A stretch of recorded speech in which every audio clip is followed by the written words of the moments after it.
आज के अफगानिस्तान जलसे में महाराष्ट्र से आए महाराष्ट्र के सूबाई सदर आली जनाब अख्तर अली साहब,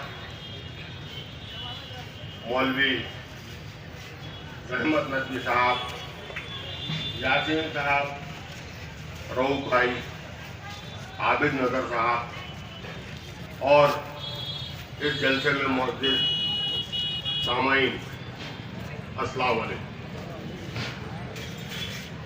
मोहतरम हजरात,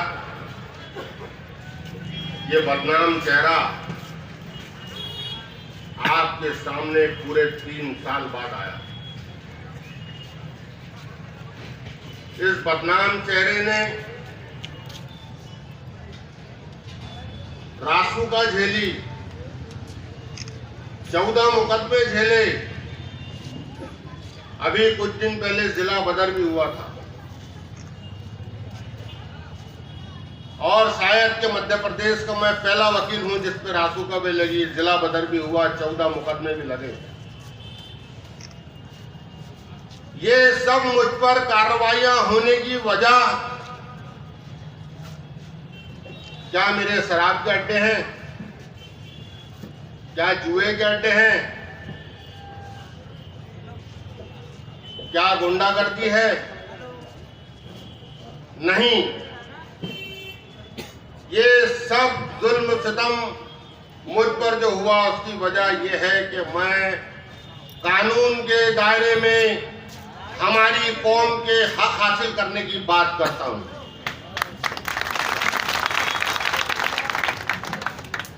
जुल्म आसिफा नाम की बच्ची पर हुआ था, उसका एहतजाज करना मेरा संवैधानिक अधिकार है।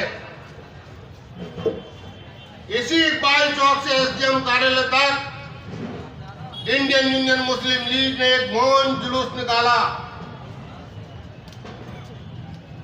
जिसके अंदर मुस्लिम लीग की आवाज में कमोबेश 2000 लोग शरीक हुए। ये 2000 लोगों की मौजूदगी और इसकी क़यादत मुस्लिम लीग कर रही थी, तो इसी शहर में भाजपा और कांग्रेस के लोगों को यह खला और इन्होंने फौरी तौर से षड्यंत्र रचा और अपने ही लोगों को भेजकर शहर का माहौल खराब करने की कोशिश की। जबकि ये पूरा शहर इस बात की शहादत देगा कि ज़हीर वकील साहब की जो रैली थी पुरसुकून तरीके से निकली, ज्ञापन सौंपी जिसके अंदर पूरे प्रशासनिक अधिकारी मौजूद थे। लेकिन जिन लोगों ने जुल्म ज्यादती करी उनका मकसद यह था कि ज़हीरुद्दीन के साथ और मुस्लिम लीग से जो लोग इस शहर में जुड़े हैं उन पे दहशत कायम करना, मुझ पे कार्रवाई करना तो बहाना थी। लेकिन जिन लोगों ने ये हरकतें करी वो कमबख्त तो सुन ले कि ज़हीर वकील की आवाज है, तुम्हारी ये छोटी मोटी कार्रवाइयों से कभी दबने वाली नहीं है। ये आवाज कायदे मिल्लत मोहम्मद इस्माइल के गुलाम की आवाज है। ये आवाज हजरत बुरहानुद्दीन गरीब के गुलाम की आवाज है। ये आवाज हजरत निजामुद्दीन साहब भिखारी रहमतुल्लाह अलैह के दरबार के कुत्ते की आवाज है। ये आवाज तुम मुनाफिकों से कभी दब नहीं सकती। ये आवाज उसी दिन दबेगी जिस दिन ज़हीरुद्दीन 4x6 के कमरे में आपके हाथ से उतरेगा। उस दिन यकीन कर लेना कि आवाज दब गई। अज़ीज़ान वतन, लोकसभा का चुनाव चल रहा है। मैं इंडियन यूनियन मुस्लिम लीग की जानिब से उम्मीदवार की शक्ल में आपके बीच हूं। मैंने पूरा लोकसभा हल्का घूमा, आखिर में मैं अपने वतन के लोगों के बीच आज खड़ा हूं। जब मैं लोकसभा हल्के का दौरा कर रहा था तब मुझे पता चला कि ज़हीर साहब आपके ताल्लुक से शहर में अफवाहें चल रही है कि आपको भारतीय जनता पार्टी ने कांग्रेस के वोट तोड़ने के लिए खड़े किया। अफवाह फैलाने वाले और कोई नहीं, यही कांग्रेसी, मैं इन कांग्रेसियों को कह देना चाहता हूं कि कांग्रेस को हराने के लिए कांग्रेसी कोई कम कसर छोड़ दे कि हमारी जरूरत पड़ेगी।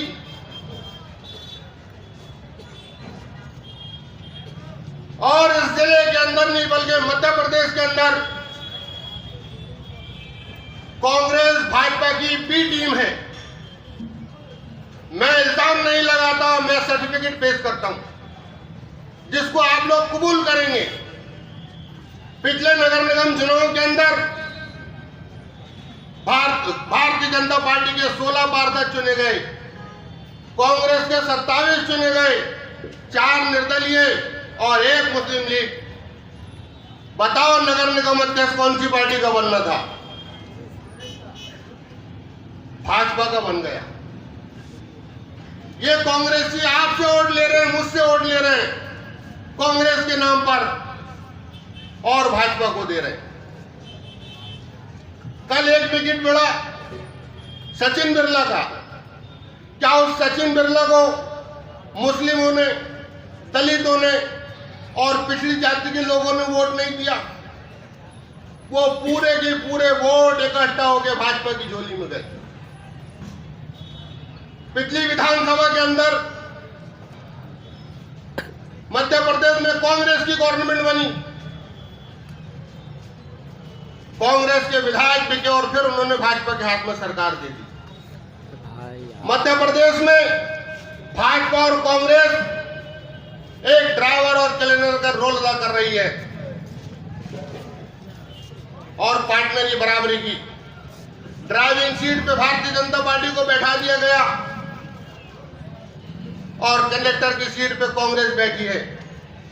अगर मध्य प्रदेश में कुछ ऊंच नीच होती है तो भारतीय जनता पार्टी बदनाम होगी कि ड्राइवर पे बनेगा, क्लीनर पे नहीं। अजीजान वतन, ये सच्चाई है। मैं जो इल्जाम नहीं लगाता, मैं सर्टिफिकेट पेश करता हूं। मध्य प्रदेश में नहीं, पूरे देश में जो महंगाई बढ़ी, हर चीज पर हिंदुस्तान में सबसे मजबूत विपक्ष का रोल अगर अदा करना था तो कांग्रेस को करना था। ये कांग्रेसी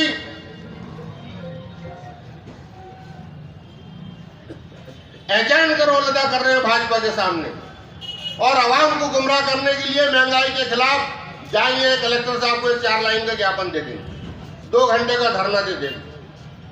अरे विपक्ष में अगर तुमको रोल अदा करना है तो तुमको हिंदुस्तान में जन आंदोलन का ऐलान करना चाहिए। ये भाजपा की हवा खराब कर देना चाहिए। लेकिन ना ईवीएम के खिलाफ कांग्रेस चिल्ला रही है, जन आंदोलन का ऐलान कर रही है, न ये बढ़ती महंगाई के खिलाफ, क्योंकि पूरी की पूरी नूराकुशी चल रही है।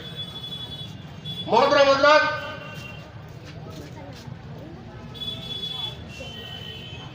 कांग्रेस और भाजपा दोनों की दोनों, जैसा कि मैंने बताया कि एक कंडक्टर का रोल और एक ड्राइवर का रोल अदा कर रही है। बाबरी मस्जिद की शहादत, उसका दरवाजा खुलना, उसके लॉक लगवाना और बाबरी मस्जिद की शहादत तक भारतीय जनता पार्टी का कांग्रेस पार्टी ने फुल सपोर्ट किया। इस पर तफसील से हमारे मोहतरम सदर साहब बता चुके हैं। लेकिन वो चेहरा समझ में ही नहीं आता था। वो चेहरा पिछले साल जब प्रदेश के मुखिया कमलनाथ जी ने पूरे प्रदेश के कार्यकर्ताओं से कहा कि 6 दिसंबर को आप अपना घर सजाइए, रोशनी लगाइए, मिठाइयां बांटिए। उस दिन समझ में आया कि बाबरी मस्जिद की शहादत और राम मंदिर के निर्माण के अंदर कांग्रेस पार्टी का फुल रोल था और हम लोग सिर्फ चूतिया बनते रहे। आदरणीय कराम, वक्त बहुत कम है, मैं चंद नुकात पर बोलकर अपनी बात खत्म करूंगा।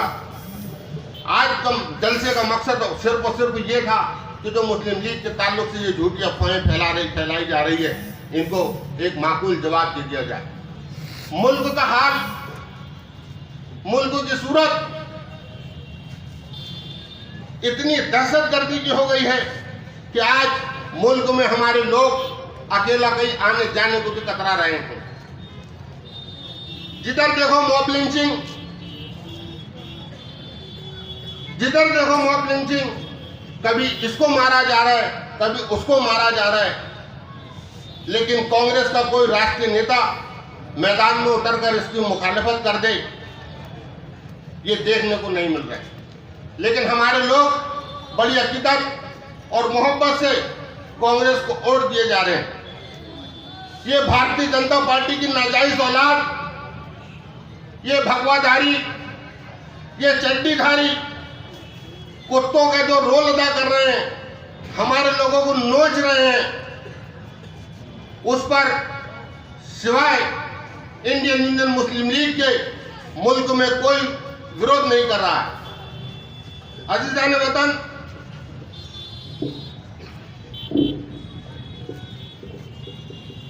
पूरा प्रशासन, पूरा प्रशासन बुरहानपुर से लेकर दिल्ली तक सत्ता का गुलाम बन के बैठा है। सरकार जो कानून बना रही है, अपने अधिकार क्षेत्र से बाहर जाकर उसका समर्थन कर रहे हैं। भारतीय जनता पार्टी ने लॉ जिहाद को लेकर कानून बनवा दिया। मैं भारतीय जनता पार्टी के लोगों से कहना चाहता हूं कि जो तुम्हारे दूल्हे भाई हैं, मुख्तार अब्बास नकवी, शाहनवाज हुसैन और वगैरह वगैरह, पहले इनकी घर वापसी हो जाए, पहले इनके खिलाफ कार्रवाई हो जाए, फिर आम लोगों के खिलाफ। लेकिन अजीजान वतन में ये बता दूं कि ये सिर्फ और सिर्फ आपको और हमारे बीच में और दीगर कौमों के बीच में एक नफरत फैलाने का माहौल पैदा किया जा रहा है।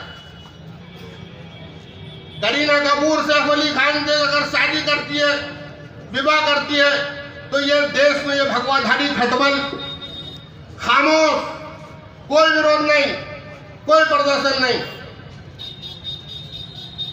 क्यों? करीना कपूर के हिंदू नहीं है। लेकिन इसी की जिद अपन देखे कि फारूक अब्दुल्ला की बेटी सचिन पायलट के साथ शादी कर रही है, कोई मुस्लिम संगठन को कोई आपत्ति नहीं, जब किसी का धर्म संकट में नहीं आ रहा है। लेकिन मध्यम वर्गीय लोगों के बीच में अगर ऐसा कुछ हो जा रहा है तो उसको जातिवाद का रंग दिया जा रहा है। अरे मोहब्बत इंसानों में होती है, जानवरों में नहीं। कोई हिंदू मुसलमान को पसंद कर रहा है तो करे, अच्छी बात है। कोई मुसलमान हिंदू को पसंद कर रहा है, अच्छी बात है, करें। लेकिन इनके आपा जो मुल्क में दहशत का और नफरत का माहौल ये गमतादारी खटमलों के जरिए फैला रहे हैं, इससे हमको और आपको आगाह होने की जरूरत है। शहर बुरहानपुर की अपन हालत देख लें, यहाँ पर भी कुछ मामला ऐसे हो गए कि कुछ मुस्लिम लड़कियां हिंदुओं के साथ गई और कुछ हिंदू लड़कियां मुस्लिमों के साथ आई। लेकिन प्रशासन का दोगला रवैया यहाँ पर देखने को मिलता है कि अगर कोई मुस्लिम लड़की किसी हिंदू के साथ जाती है तो प्रशासन उसको शहर में भी लाना पसंद नहीं करता। उन लड़का लड़की का बाहर जहां भी उनका पता लगता है वहीं बयान हो जाते हैं, वहीं से दोनों को आगे की एनओसी दे दी जाती है। जबकि कानूनन उन्हें थाना क्षेत्र में लाना चाहिए, दोनों की राय लेना चाहिए, क्योंकि वो दोनों बालिग होते हैं। नाबालिग वाला एक कॉन्सेप्ट अलग है, उसका एक्ट अलग है। लेकिन अगर कोई हिंदू लड़की मुसलमान के साथ चले जाती है तो उस मुस्लिम लड़के को मारते हुए थाने तक लाया जाता है। थाने में जुल्म सितम। अरे आधा घंटा और बोलूंगा मैं, जिसको जो कार्रवाई करना है वो कर ले। इतने मुकदमे बने, एक तो और बन जाएंगे गुड्डू मौलाना।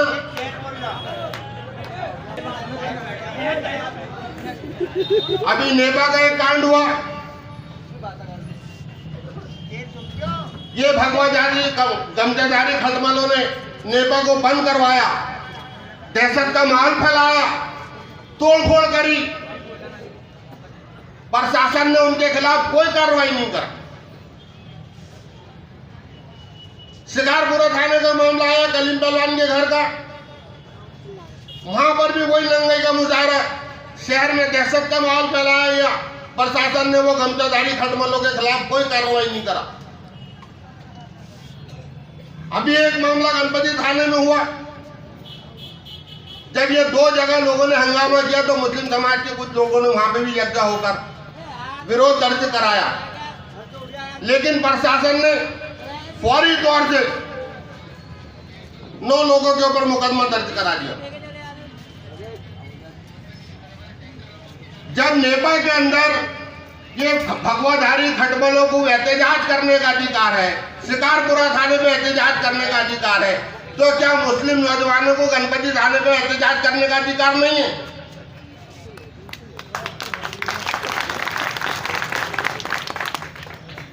ये संवैधानिक अधिकार है। लेकिन कोई कांग्रेस का लीडर सामने आ जाता, बात करता नहीं। प्रशासनिक अधिकारी भी सरकार के आदेशों का पालन अपने क्षेत्र अधिकार से हटकर कर रहे हैं। शहर बुरहानपुर में अभी जश्न मिलादुन नबी का उर्स गया, जुलूस हुआ, त्योहार मनाया गया। मैं ये नहीं कहता कि किसी के साथ सौतेलापन होना चाहिए,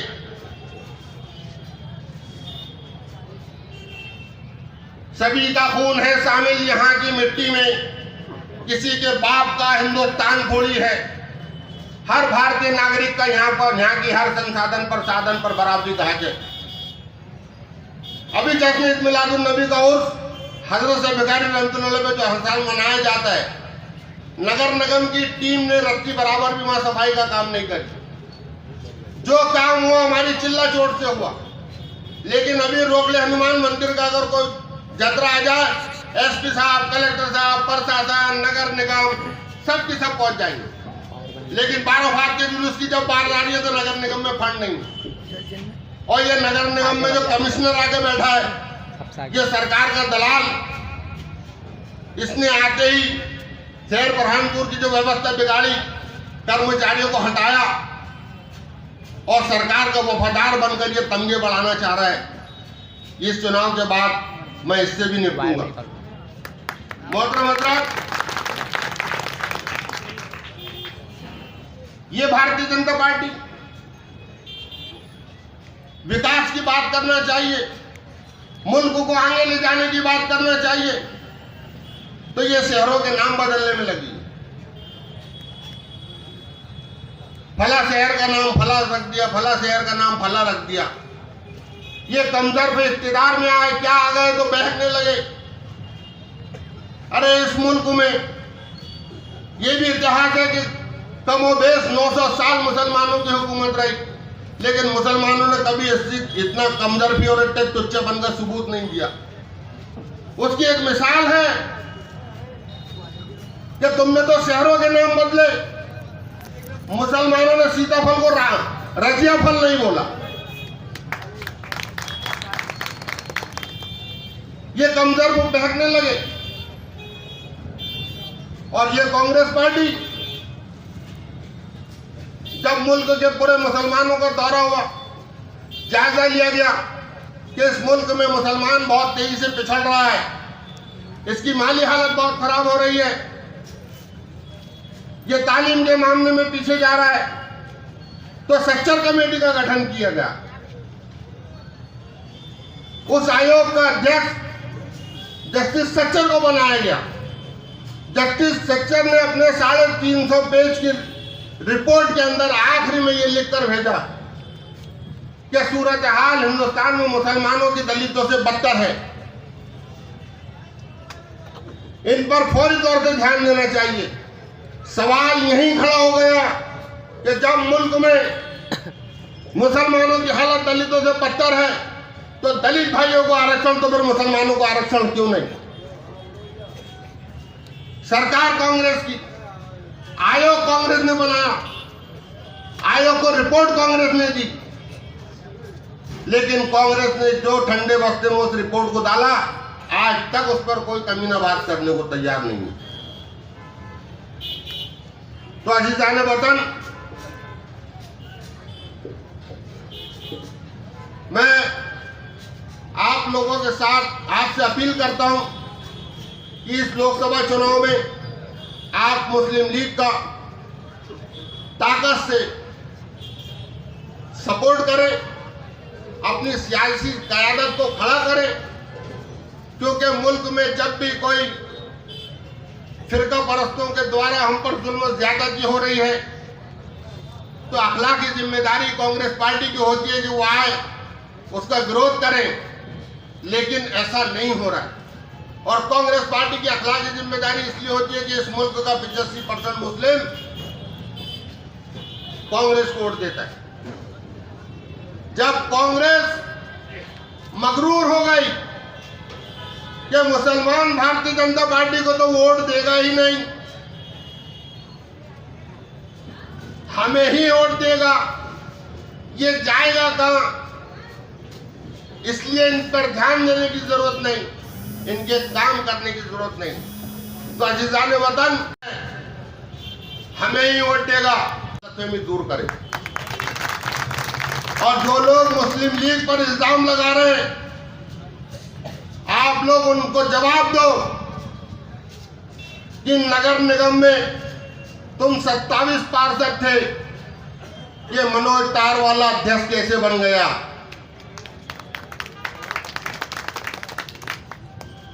तुम लोग जवाब दो मेरी जानिब से कि मध्य प्रदेश में प्रदेश की सरकार, प्रदेश की जनता ने तुम्हें जनादेश दिया था, तुम्हारी सरकार बनाई थी, ये तुम्हारे 16 एमएलए कैसे भाजपा को सपोर्ट करके सरकार उनके हाथ में दे दी? कल कमलनाथ जी आएंगे और कमलनाथ जी राजनारायण सिंह जो मेरे बहुत अजीज हैं, उनकी हिमायत में आपसे वोट मांगेंगे और आपसे अपील करेंगे कि आप कांग्रेस पार्टी का हाथ मजबूत करिए, भाई राजनारायण सिंह को वोट दीजिए, इन्हें कामयाब बनाइए। अरे कड़कनाथ जी, ये भाजपा ने तुमको नहीं बख्शी, प्रदेश में बीजेपी की सरकार, सेंटर में बीजेपी की सरकार, तो ये जो हमारे अजीज राजनारायण सिंह पुरनी है, इनकी कहां पुरनी बना देगी ये भाजपा? और कल जब कमलनाथ जी आ रहे हैं तो अहले वतन से मैं अपील करता हूं कि उनसे ये भी पूछना कि इस बार 6 दिसंबर को फिर से घर सजाना है क्या? कमलनाथ जी, पिछले चक्कर विधानसभा चुनाव में तुम कह रहे थे कि मुझे 85% मुस्लिम वोट मिलना चाहिए, तुम्हारे बाप की बकौती है क्या? ये प्रशासनिक कैमरे लगे हैं, मेरे कुछ अपने अजीजों के भी इसरार है कि मैं आचार संहिता का पालन करूं, लेकिन कुछ हमारे मेहमान लेट आ गए थे, कुछ ताखीर हो गई थी, इस कारण थोड़ा ज्यादा बोला गया। ज्यादा जो कुछ नहीं बोला गया, वक्त ज्यादा ले लिया गया। और अगर बनाना है तो बनाएं, ये ज़हीर वकील अब आदी हो चुका है। जो कुत्ते ये चाह रहे थे कि ज़हीर वकील की आवाज दबा दी जाए, ज़हीर वकील ने लोकसभा चुनाव लड़कर उनको ये एहसास दिला दिया कि ज़हीर वकील का सिर्फ अभी पैर खराब हुआ है, दिमाग नहीं। जब तक ये जबान और ये दिमाग जिंदा है, ये मुनाफिक कुत्ते अपनी औकात में रहे। मुझे ज़हीर वकील कहते हैं। अजीज़ाने वतन, अगर आप ये चाहते हैं कि आपके खिलाफ जो जुल्म ज़्यादती होती है उसके खिलाफ वक्त पर आवाज उठे, तो आप मुझे वोट दीजिए, मेरी ताकत बढ़ाइए,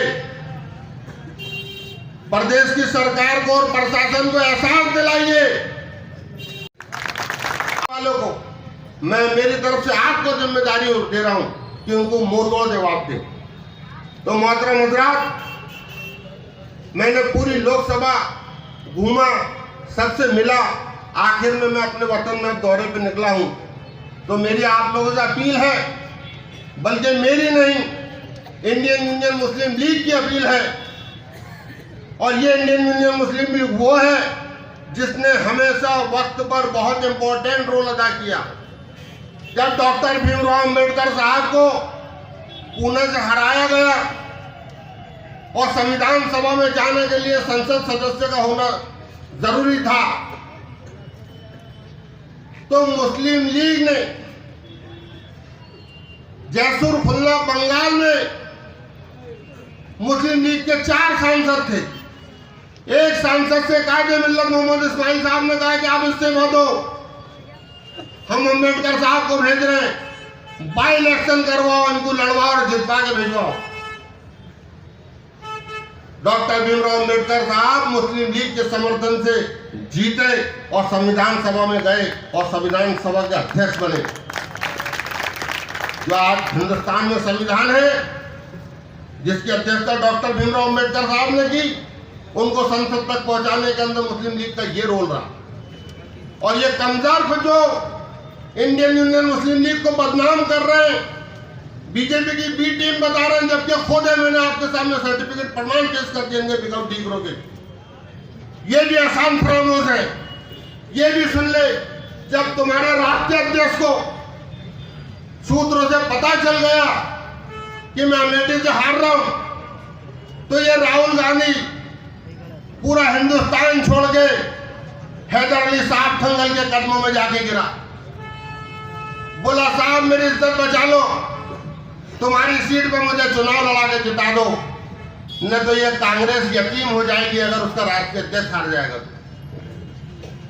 हमने हमारी सीट छोड़ी पीवी वहाब साहब की और इन कमजोरों को वकार कायम रखा। आज राहुल गांधी हार जाता, इनकी 2 कौड़ी की हो जाती। ये कमजोर और आसान फरामोश, जिसने तुम्हारे राष्ट्रीय लीडर की इज्जत बचाया, जिस पार्टी ने तुम्हारी आबरू सलामत रखी, तुमको शर्म आना चाहिए उसको बदनाम करते वक्त।